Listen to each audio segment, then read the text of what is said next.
Supreme court के मुख्य न्यायाधीश यानी सीजेआई जस्टिस संजीव खन्ना ने दिल्ली हाई कोर्ट के जस्टिस यशवंत वर्मा के नई दिल्ली स्थित बंगले से बड़ी मात्रा में मिली नकदी से जुड़ी शुरुआती जांच रिपोर्ट और वीडियो ये सभी तस्वीरें सार्वजनिक कर दी हैं।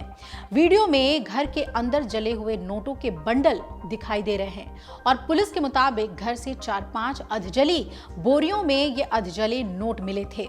सीजेआई खन्ना ने शनिवार को ही दिल्ली हाई कोर्ट के मुख्य न्यायाधीश जस्टिस देवेंद्र कुमार उपाध्याय की आंतरिक जांच रिपोर्ट के बाद एक विस्तृत जांच के लिए 3 न्यायाधीशों की समिति बना दी है।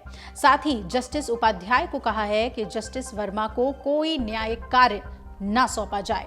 3 सदस्यीय समिति ने पंजाब और हरियाणा हाई कोर्ट के मुख्य न्यायाधीश जस्टिस शील नागू, हिमाचल प्रदेश हाईकोर्ट के मुख्य न्यायाधीश जस्टिस जीएस संधावालिया और कर्नाटक हाईकोर्ट की न्यायाधीश जस्टिस अनु शिवरामन को शामिल किया है।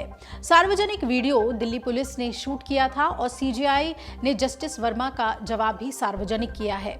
उन्होंने नोटों की जानकारी होने से इनकार किया है।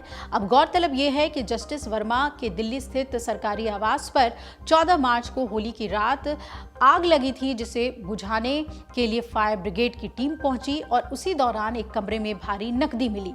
इलाहाबाद बार एसोसिएशन ने नकदी की राशि 15 करोड़ बताई थी। अब रिकॉर्ड सुरक्षित रखने के निर्देश दिए गए हैं। घर में आग लगने की घटना के बाद जस्टिस यशवंत वर्मा सुर्खियों में है। जस्टिस वर्मा को दिल्ली हाई कोर्ट ने आग की घटना की जांच के दौरान फोन रिकॉर्ड सुरक्षित रखने का निर्देश दिया है। वहीं जस्टिस उपाध्याय की रिपोर्ट की बात करें तो 15 मार्च को जो मलबा है वो हटा दिया गया था, ये बात इसमें कही गई है।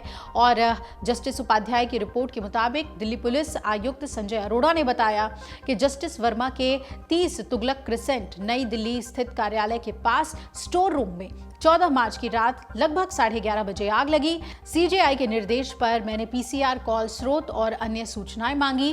पुलिस आयुक्त ने 16 मार्च को यह भी बताया कि पीसीआर कॉल जस्टिस वर्मा के निजी सचिव द्वारा मोबाइल नंबर से की गई थी। वहीं जस्टिस उपाध्याय ने यह भी बताया है कि स्टोर रूम गार्ड रूम के बगल में है, जहां सीआरपीएफ तैनात है। स्टोर रूम को बंद रखा जाता है।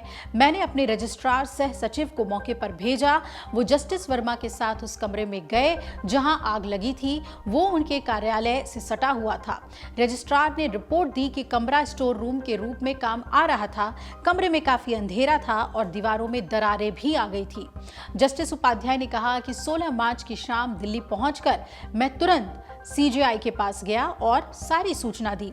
17 मार्च सुबह 8:30 बजे हाईकोर्ट के अतिथि गृह में जस्टिस वर्मा मुझसे मिले और उन्होंने कहा जिस कमरे में आग लगी थी वहां सिर्फ अनुपयोगी घरेलू सामान रखे थे। कमरा नौकरों, माली और सीपीडब्ल्यूडी कर्मियों के लिए भी सुलभ था। घटना के समय वो भोपाल में थे। उन्हें बेटी से जानकारी मिली, तब मैंने उन्हें अपने व्हाट्सएप पर तस्वीरें और वीडियो दिखाए जो पुलिस आयुक्त ने भेजे थे। जस्टिस वर्मा ने इस पर साजिश की आशंका जताई है। वहीं जस्टिस उपाध्याय ने कहा कि 20 मार्च को मैंने फोटो, वीडियो और 2 संदेश सीजेआई को भेज दिए। कल शाम मुझे सीजेआई का पत्र मिला जिसमें जस्टिस वर्मा को इलाहाबाद हाई कोर्ट वापस भेजने की प्रस्ताव की जानकारी थी। मैंने शाम को ही जवाब दिया कि प्रस्ताव न्याय के बेहतर प्रशासन के हित में है। जस्टिस उपाध्याय ने लिखा कि मेरी जांच में और पुलिस आयुक्त की 16 मार्च की रिपोर्ट में भी खुलासा था कि जस्टिस वर्मा के आवास पर तैनात गार्ड के मुताबिक 15 मार्च की सुबह कमरे से मलबा और अन्य जली हुई चीजें हटा दी गई थी। लिहाजा पूरे मामले की गहन जांच की जरूरत है। अब शीर्ष कोर्ट ने न्यायमूर्ति यशवंत वर्मा का जवाब भी जारी कर दिया है। जांच रिपोर्ट के साथ ही सुप्रीम कोर्ट ने न्यायमूर्ति यशवंत वर्मा का जवाब जारी किया।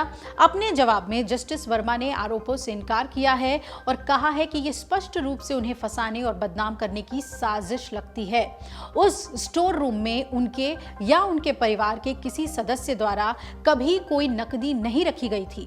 उन्होंने ये भी कहा है कि वो इस बात की कड़ी निंदा करते हैं कि कथित नकदी उनकी थी। जिस कमरे में आग लगी थी और जहां कथित तौर पर नकदी मिली वो एक आउट हाउस था, ना कि मुख्य भवन जहां न्यायाधीश और उनका परिवार रहता था उसका हिस्सा था।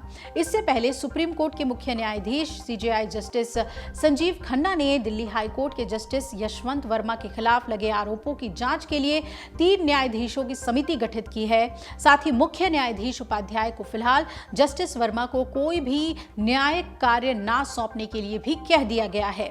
सीजेआई जस्टिस खन्ना द्वारा गठित समिति में पंजाब और हरियाणा हाई कोर्ट के मुख्य न्यायाधीश जस्टिस शील नागू, हिमाचल प्रदेश हाई कोर्ट के मुख्य न्यायाधीश जस्टिस जीएस संधवालिया और कर्नाटक हाई कोर्ट के न्यायाधीश अनु शिवरामन शामिल हैं। अगर आप ये वीडियो YouTube पर देख रहे हैं तो हमारे चैनल को सब्सक्राइब कर बेल आइकन दबाएं और Facebook पर देख रहे हैं तो हमारे पेज को लाइक करें। 8 मिलियन प्लस सब्सक्राइबर, आपके इस भरोसे के लिए बहुत धन्यवाद।